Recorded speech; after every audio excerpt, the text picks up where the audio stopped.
I felt the engine of my 1967 Ford F-100 rumble to life beneath me, the familiar vibration traveling up through the worn leather seat and into my bones. The truck had been with me longer than most relationships in my life, and it was worth every penny I'd spent restoring it. Unfortunately, not everyone in Willow Creek Estates appreciated vintage automotive beauty, especially not Patricia Wilson, the self-appointed queen of our neighborhood's HOA. "Mr. Vaughn," I heard the shrill call even over the purring V8 engine. I pretended not to hear, adjusting my side mirror as if it were the most fascinating thing in the world. "My name is Thomas Vaughn, Tom to my friends, and I've been living in this suburban neighborhood in Austin, Texas, for about 5 years now.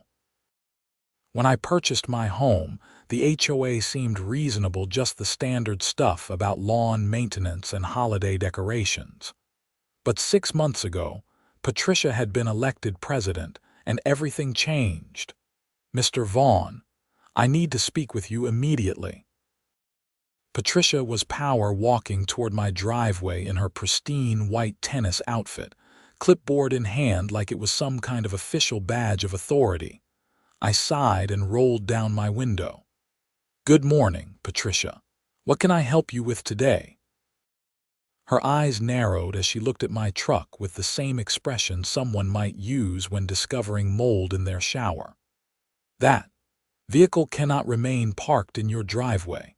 It's an eyesore and violates Section 12, Paragraph 3 of our community guidelines." I'd had this conversation before. "Patricia, we've been over this. Classic vehicles are exempt under the same guidelines, Appendix B. My truck is fully restored, licensed, and insured.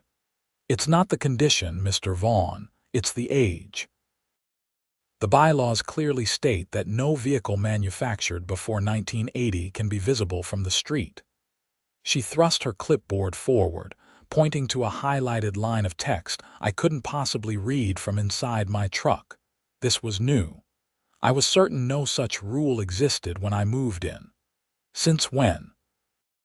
Patricia's thin lips curved into what I suppose she thought was a smile. "Since our last board meeting. The vote was unanimous. The meeting I wasn't informed about. Notices were sent out via email." She straightened her already perfectly straight tennis skirt.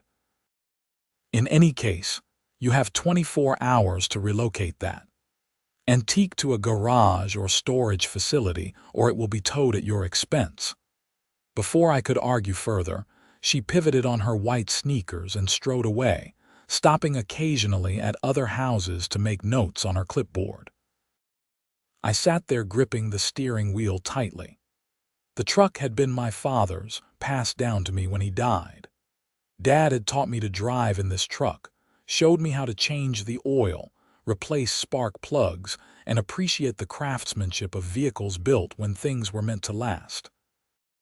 No way was I going to hide it away like some dirty secret. My phone buzzed with a text from my best friend, Jake Sullivan. "HOA dragon breathing fire again," he wrote. Jake lived 3 streets over in the same development. He'd had his own battles with Patricia over his basketball hoop and the color of his garden shed. "Apparently, there's a new rule about classic cars. She's threatening to tow the F-100. No way, that's BS. Want me to ask Julia to look into it." Julia, Jake's wife, was a real estate attorney who specialized in property law. She'd helped several neighbors navigate HOA disputes in the past. "Might need to. Let me try talking to some of the board members first." I put the truck in reverse and backed out of my driveway. I had errands to run, and I wasn't about to let Patricia Wilson ruin my Saturday. As I drove through the neighborhood, I noticed several neighbors working on their lawns. Most waved, some even stopped to admire the truck. Whatever Patricia thought, my F-100 wasn't an eyesore. The cherry red paint gleamed in the Texas sun, and the chrome bumpers and trim had been polished to a mirror finish. I'd spent thousands of dollars and countless hours making sure every detail was period correct, right down to the AM radio that still worked. I pulled into the driveway of Howard Mendez, who served as the HOA treasurer. Howard was in his 60s and had always seemed reasonable. I found him pruning his rose bushes. "Hey, Howard, got a minute?" He looked up, wiping sweat from his forehead. "Tom, nice to see you. That truck of yours is looking sharp as ever." "Thanks. That's actually what I wanted to talk about. Patricia Wilson just told me there's a new rule prohibiting classic vehicles from being parked in driveways. Did that really come up in a board meeting?" Howard frowned, setting his pruning shears down. "First I'm hearing of it. We haven't had a board meeting in over a month, and there was definitely no vote on classic cars." That confirmed my suspicions. She said the vote was unanimous at the last board meeting. "Well, that's just not true," Howard said, shaking his head. "Look, between us, Patricia has been overzealous since taking over.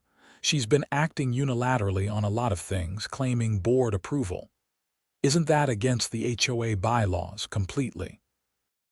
But most folks don't want to rock the boat. She's intimidating."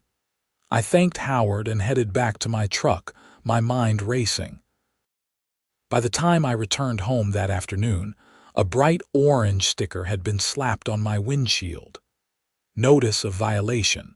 Vehicle to be towed on Sunday, June 12th at 9:00 a.m. if not removed from premises. Tomorrow." She was going to try to tow my truck tomorrow. I immediately took photos of the sticker, then spent 15 frustrating minutes carefully removing it without damaging my windshield. I called Jake. "Hey, is Julia home? I think I need that legal advice now." "Yeah, man, come on over."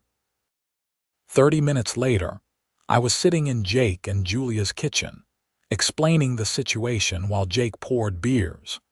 Julia Sullivan was a sharp-witted woman with dark-rimmed glasses and an impressive ability to cut through nonsense. She listened carefully as I recounted my conversations with Patricia and Howard. "This is pretty clear-cut harassment," she said when I finished. "And if there was no official board meeting or vote, she's exceeding her authority. The HOA has processes that must be followed for rule changes." "So what should I do?" I asked. "First, document everything. Forward me those photos you took and write down your conversation with Howard while it's fresh." She took a sip of water. "Second, check your deed restrictions and the HOA bylaws. I'm almost certain there's no legitimate prohibition against classic cars. Third, I'd recommend sending a certified letter to the HOA board stating that you dispute this violation and request a formal hearing. And if they still try to tow it tomorrow," Julia's expression hardened. "If a tow truck shows up without proper authorization, that would potentially constitute theft. I'd call the police." Jake whistled. "Patricia's not going to like that." "Patricia doesn't have to like it," Julia replied. "She has to follow the rules just like everyone else." I spent the rest of the evening reviewing the HOA documents. As expected, there was no prohibition against classic vehicles. In fact, there was a clause specifically protecting collector vehicles in good repair as long as they were operational and registered. That night, I drafted a formal letter of dispute with Julia's guidance, made copies of all relevant documents, and emailed the entire HOA board informing them of Patricia's actions. I also sent a separate email directly to Patricia, citing the relevant bylaws and informing her that any attempt to tow my legally parked vehicle would be met with legal action. Then, I went to bed, setting my alarm for 7:00 a.m. If Patricia was planning something for 9:00, I wanted to be ready. The next morning dawned bright and clear. I was up and had already moved my truck to the center of my driveway, blocking any easy access. I set up a lawn chair beside it with a cooler of water and my laptop. If Patricia wanted a standoff, she'd get one. At 8:30 a.m., I watched as a white SUV slowly drove past my house, then circled back and parked across the street. Patricia emerged, phone in hand, and began taking pictures of my truck and me. I waved cheerfully. "Beautiful morning for a stakeout, isn't it, Patricia?"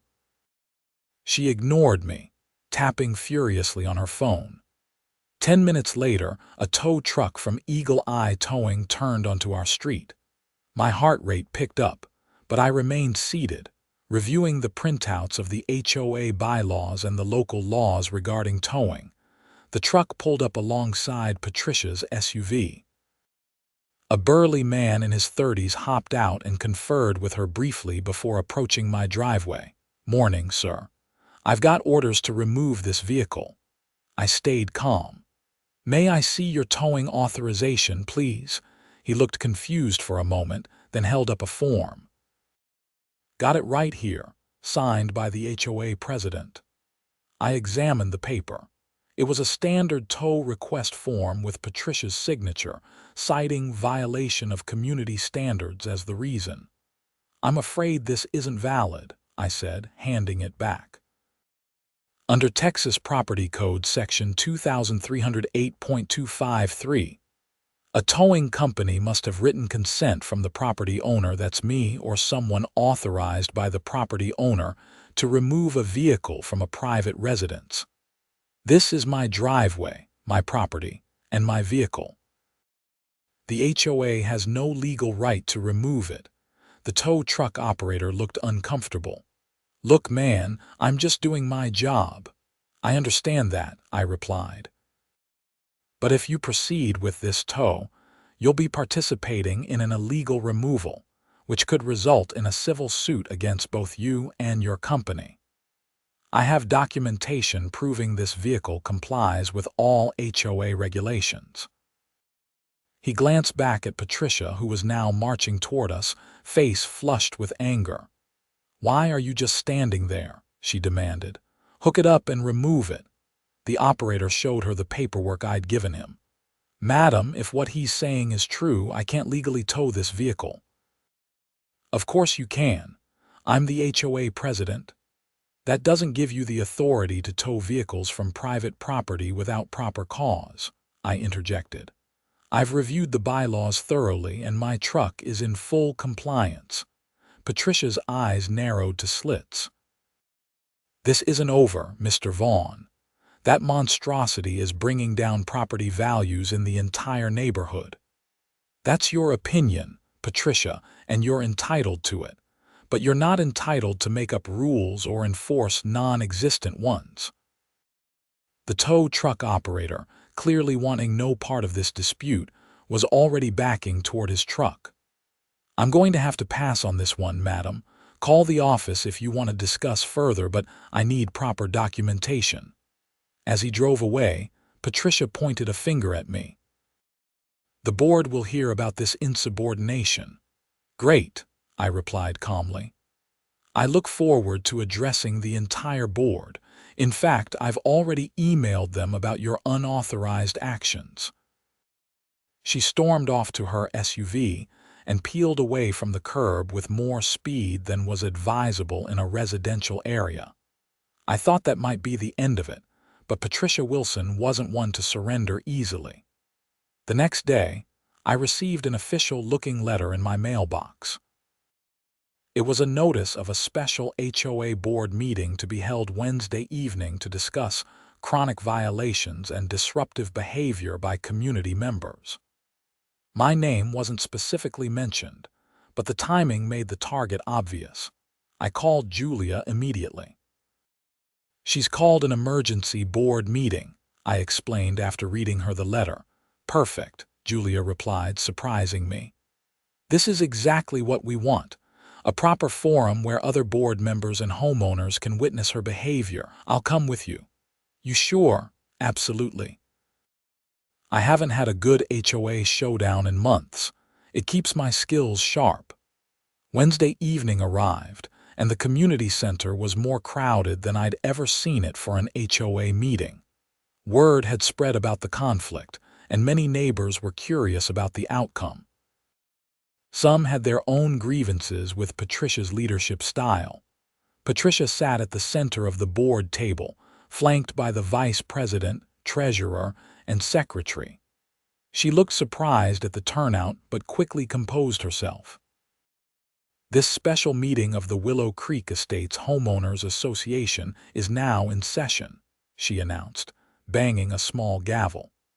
"We have several items on the agenda, but first, I'd like to address the growing problem of non-compliance with our community standards."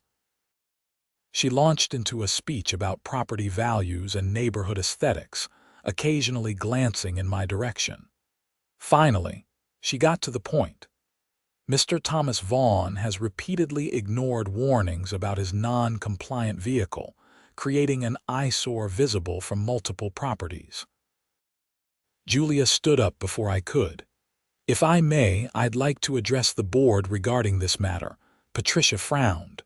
"And you are Julia Sullivan, attorney at law. I'm representing Mr. Vaughn in this matter." A murmur went through the crowd. Patricia looked momentarily thrown but recovered quickly. "This is an internal HOA matter, Miss Sullivan. Outside legal representation is unnecessary and inappropriate." "On the contrary," Julia replied smoothly, "when a homeowner's property rights are being violated through improper application of HOA regulations, legal representation is entirely appropriate." She approached the board table and distributed folders to each member. "What I've given you is documentation proving that Mr. Vaughn's vehicle is in full compliance with the existing bylaws. I've also included evidence that the supposed rule change regarding pre-1980 vehicles was never properly voted on by this board, making any enforcement attempt invalid." Howard, the treasurer, was already nodding as he reviewed the documents. "Additionally," Julia continued, "I've provided a copy of the Texas Property Code sections pertaining to towing from private property, which clearly establishes that the actions attempted against Mr. Vaughn's vehicle would have constituted an illegal tow had they proceeded." Patricia's face had turned an alarming shade of red.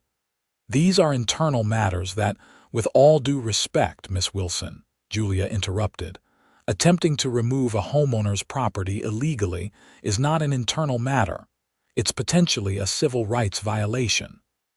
Howard cleared his throat. "Patricia, I have to agree with the attorney here. I've reviewed these documents and there was never a board vote on classic cars. And even if there had been, proper procedure would require notifying all homeowners and allowing a comment period before implementation." The vice president, a woman named Deanne, was also reviewing the papers. "I don't recall voting on this either. Patricia, did we actually have a meeting I missed?" The room grew uncomfortably quiet as all eyes turned to Patricia. Her mouth opened and closed several times before she found her voice.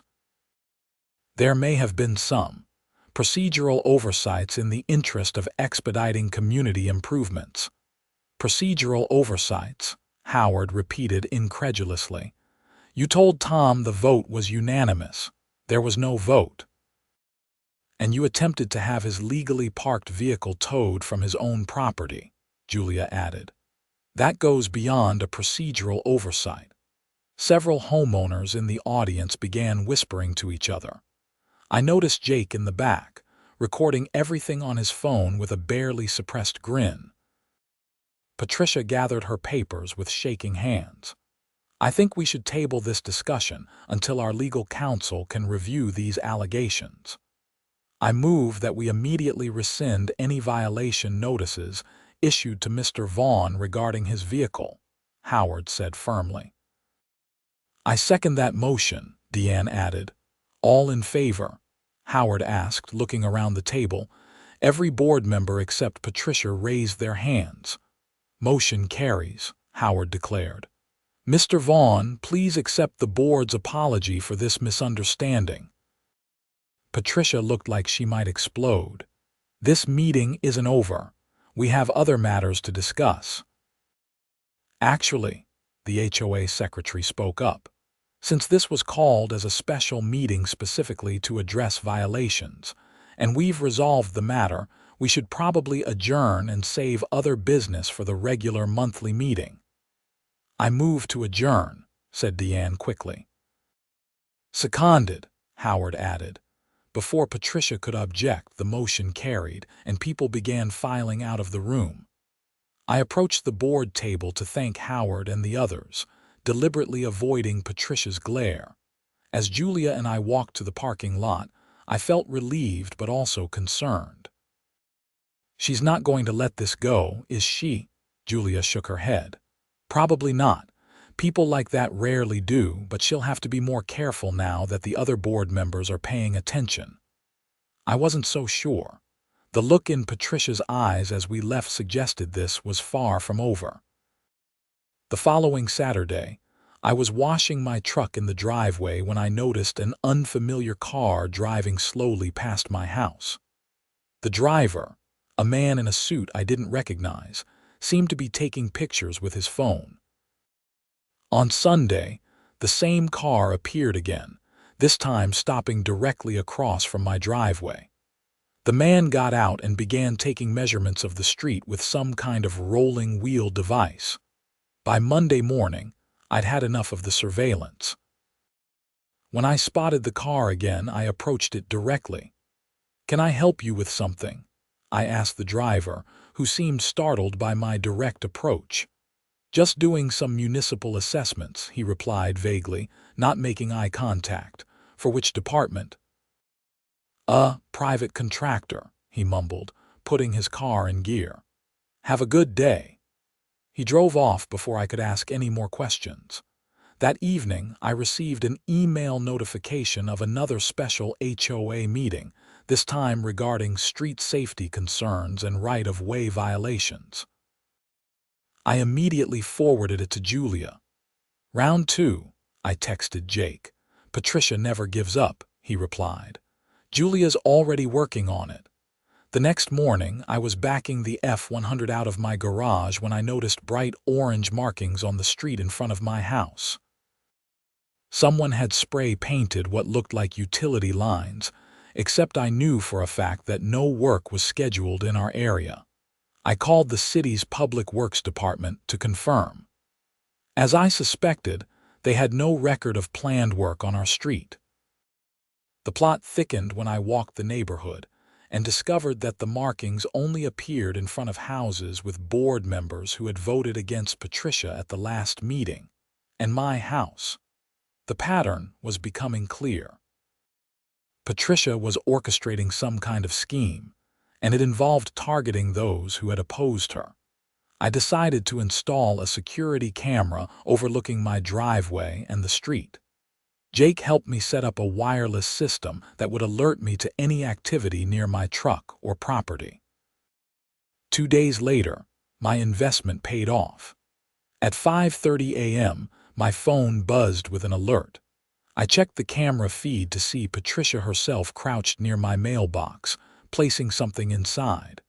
I quickly threw on clothes and ran outside, but her car was already pulling away from the curb. I checked my mailbox and found a formal-looking envelope labeled Final Notice Code Violation. Inside was a document that appeared to be from the City of Austin Code Compliance Department, citing me for obstruction of public right-of-way and threatening fines of $500 per day if not corrected immediately. The letter looked official at first glance, with a city letterhead and a signature from a director of code enforcement. But something felt off. I called the city department listed on the letterhead. "Austin Code Compliance, how can I help you?"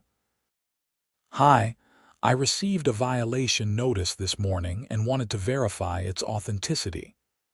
The representative took my information and looked up my address. "Sir, we don't have any open cases or violations for your property." "Could you tell me if someone named Marcus Williams works in your department?" He's listed as the Director of Code Enforcement. There's no position with that exact title and no Marcus Williams in our department, she confirmed. I thanked her and hung up, staring at the fraudulent letter. Creating fake government documents was potentially a crime. Patricia had crossed a serious line. I called Julia immediately. She's faking official city documents now, I explained after describing the letter and the camera footage. Isn't that illegal? Extremely, Julia replied, her tone grave. That's forgery and impersonation of a government official, both of which are criminal offenses in Texas. This has gone beyond HOA tyranny into actual criminal territory. What should I do? First, preserve that video evidence and the fraudulent letter. Don't handle it more than necessary, there might be fingerprints. Second, we need to file a police report. That afternoon, I found myself at the Austin Police Department, explaining the situation to a detective named Rodriguez. He examined the fake notice carefully, placing it in an evidence bag. We take fraudulent government documents very seriously, he explained. I'll need a copy of that security footage as well. I transferred the video file to his computer, showing Patricia clearly placing the envelope in my mailbox. There's more to this, I said, explaining the orange markings, the mysterious man taking photos, and Patricia's escalating behavior since the HOA meeting. Detective Rodriguez took detailed notes. This sounds like it could be part of a pattern of harassment. We'll investigate fully. In the meantime, continue documenting everything and let us know immediately if there are any further incidents. I left the police station feeling a mix of relief and anxiety. On one hand, the authorities were now involved. On the other, I just reported my neighbor for potential criminal charges. Things were bound to get uncomfortable. When I arrived home, I found several neighbors gathered near my driveway, looking concerned. "Tom, did you get one of these too?" asked Howard, holding up an envelope identical to mine. The fake code violation. "Yeah, this morning." "Fake?" Howard looked puzzled. "How do you know it's fake?" I explained my call to the city department and the police report I'd filed. Several neighbors exchanged worried glances. "We all got them," said Deanne, the HOA vice president. "Everyone who voted against Patricia at the meeting. She put them in our mailboxes herself," I added. "I have video of her doing it." The group fell silent as we collectively processed the implications. Patricia hadn't just targeted me, she'd escalated to harassing multiple homeowners with fraudulent documents. "We need to call an emergency board meeting," Howard said finally. "This has gone too far." The meeting was scheduled for the following evening. As word spread throughout the neighborhood, tensions ran high. Several homeowners who had previously stayed out of HOA politics were now planning to attend. That night, I was awakened at 2:00 a.m. by my phone buzzing with another security alert. I checked the feed to see two men in dark clothing approaching my truck. My heart raced as I watched them kneel beside the front tire, clearly tampering with something. I called 911 immediately, reporting a crime in progress, then grabbed a baseball bat and ran outside, turning on all the exterior lights. "Hey!" I shouted as I burst through the front door. The two men bolted, running to a waiting car that sped away before I could get a clear look at the license plate. I approached my truck cautiously, examining the area where they had been kneeling. All four tires had been partially deflated, and a small tracking device had been attached to the undercarriage. I took photos of everything before carefully removing the tracker and placing it in a plastic bag. When the police arrived, I showed them the security footage and the tracking device. "This is getting serious," the officer commented. "Looks like they were setting you up to have car trouble somewhere, then they'd be able to find your vehicle." "For what purpose?" I asked. "Hard to say." could be planning to vandalize it when it was vulnerable, or create a situation where it could be legally towed. He bagged the device as evidence. Detective Rodriguez will want to add this to his investigation. The next day, I received a call from Detective Rodriguez asking me to come to the station again. When I arrived, I was surprised to find Howard, Deanne, and 2 other neighbors already there. "We've been comparing notes," Rodriguez explained. "And we're seeing a disturbing pattern that goes beyond harassment." Over the next hour, we pieced together what appeared to be an elaborate scheme. Patricia had apparently been working with a towing company owner to generate revenue by improperly towing vehicles from our neighborhood. The fake city notices, the street markings, the tracking devices all were part of a plan to create situations where cars could be legitimately towed, generating fees that were being split between Patricia and the towing operator. "We've executed a search warrant on Eagle Eye Towing's financial records," Rodriguez explained. "There's a pattern of payments to a consulting company owned by Miss Wilson. Small amounts, but they add up over time." The revelation stunned all of us. Patricia hadn't just been an overzealous HOA president, she'd been running a criminal enterprise. "What happens now?" I asked. "We're preparing to make arrests," Rodriguez replied. "We'll need formal statements from each of you, and you may be called to testify if this goes to trial." The emergency HOA meeting that evening took on a very different tone than planned. Instead of us confronting Patricia, we were greeted by Detective Rodriguez and 2 uniformed officers. They asked Patricia to step outside with them, where they formally arrested her on charges of fraud, forgery of government documents, and conspiracy to commit theft. The neighborhood watched in shock as Patricia was led to a police car, protesting loudly that she was being framed. The tow truck operator who had attempted to take my truck was arrested later that same day. In the aftermath, the HOA board appointed Howard as interim president. One of his first actions was to form a committee to review and simplify the community guidelines, removing many of the petty restrictions Patricia had used to harass residents. 3 months later, I was driving my F-100 home from work when I noticed a new family moving into Patricia's former house. Her legal troubles had forced her to sell quickly and relocate. As I pulled into my driveway, the new neighbor waved at me from across the street. I walked over to introduce myself. "Welcome to the neighborhood. I'm Tom Vaughn." "Tyler Ramirez," he replied with a smile. "And that's a beautiful truck you've got there. 67 F-100, right?" I grinned. "Good eye, you know your classics." "I restore them for a living," Tyler explained. "I've got a 72 Chevelle in the garage that I'm working on now. No kidding, I'd love to see it sometime." As we chatted about carburetors and original paint codes, I felt the last of the tension from the past few months finally melting away. Willow Creek Estates was returning to normal, or perhaps becoming something better than it had been before. The following Saturday, I organized a neighborhood classic car showcase in our community park. A dozen residents brought out vehicles that had been hidden away in garages, afraid of running afoul of Patricia's arbitrary rules. Howard brought his 1975 Corvette.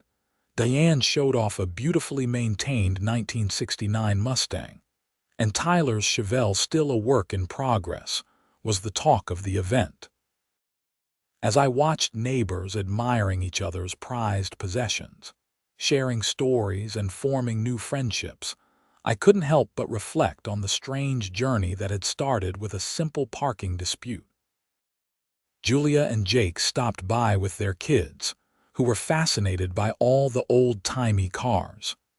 "Who would have thought your stubborn refusal to hide your truck would end up bringing down a criminal enterprise?" Julia mused, accepting a cold drink from the cooler I'd brought. "And create the neighborhood's first annual car show," Jake added. "You're practically a local hero now." I laughed, but there was some truth to it. Standing up to Patricia had required courage, not just from me but from everyone who eventually came forward. It had transformed our community from one ruled by fear and arbitrary restrictions to one where neighbors looked out for each other. Howard approached, clipboard in hand, but unlike Patricia's weapon of intimidation, his contained a sign-up sheet for a neighborhood watch program. "The city prosecutor called yesterday," he informed me. "Patricia took a plea deal. She'll serve 6 months and pay restitution to everyone who had vehicles improperly towed over the past year." "Justice served," I said, raising my soda in a toast.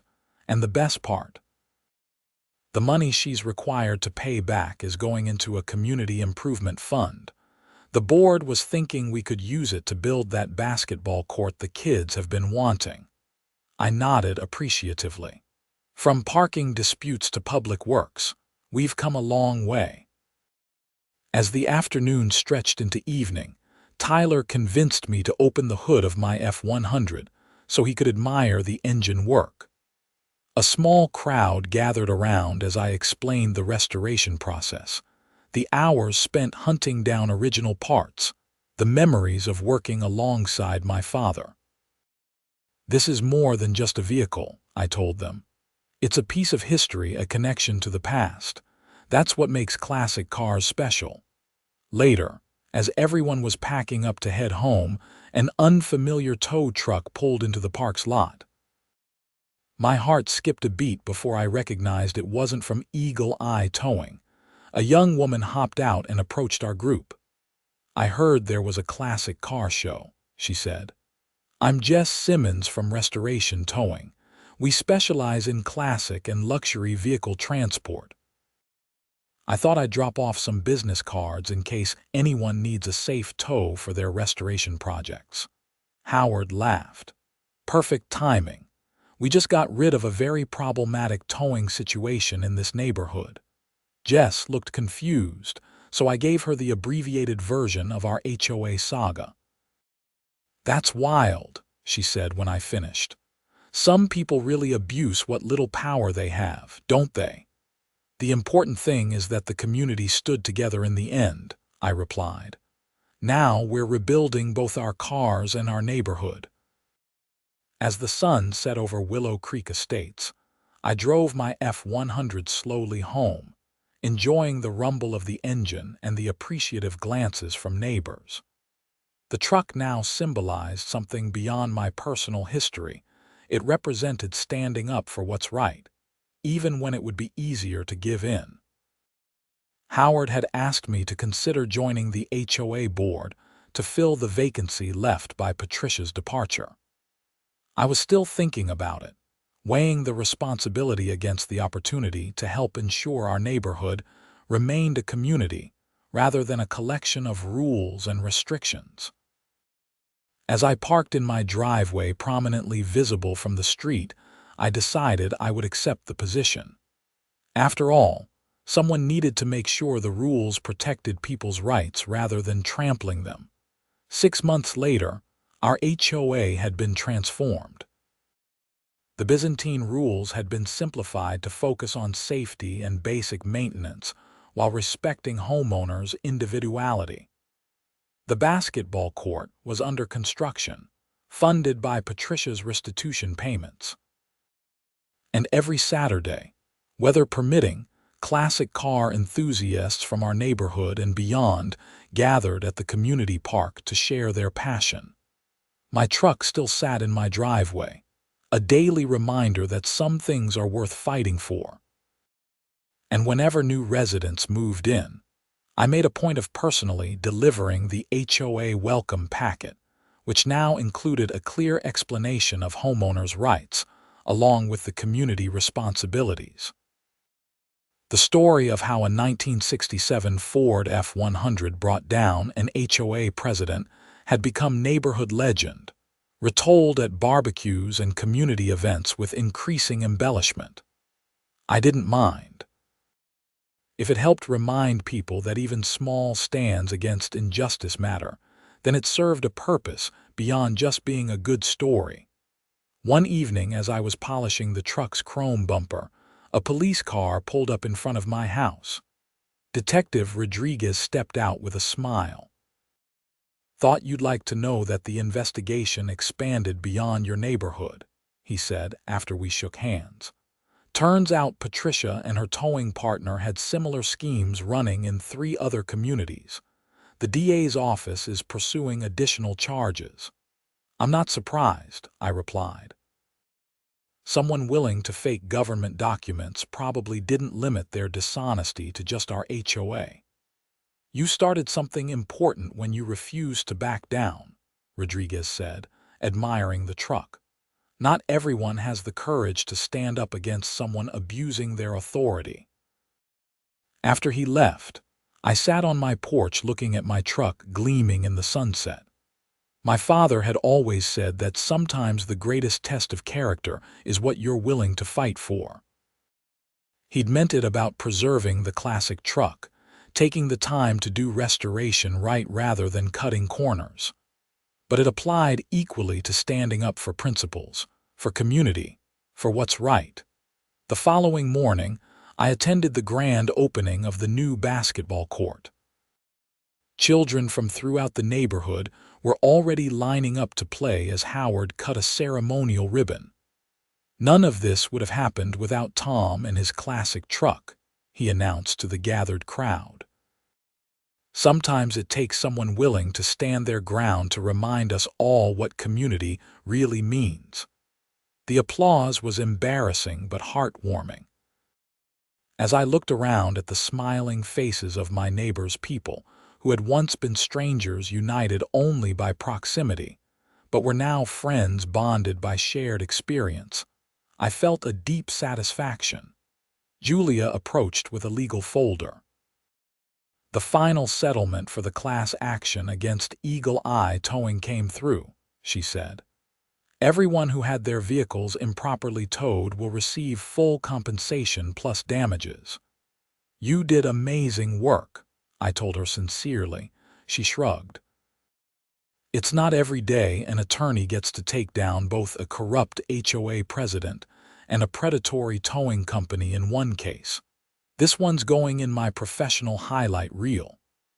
That night, I parked my truck in the driveway as always, but with a new appreciation for what it represented.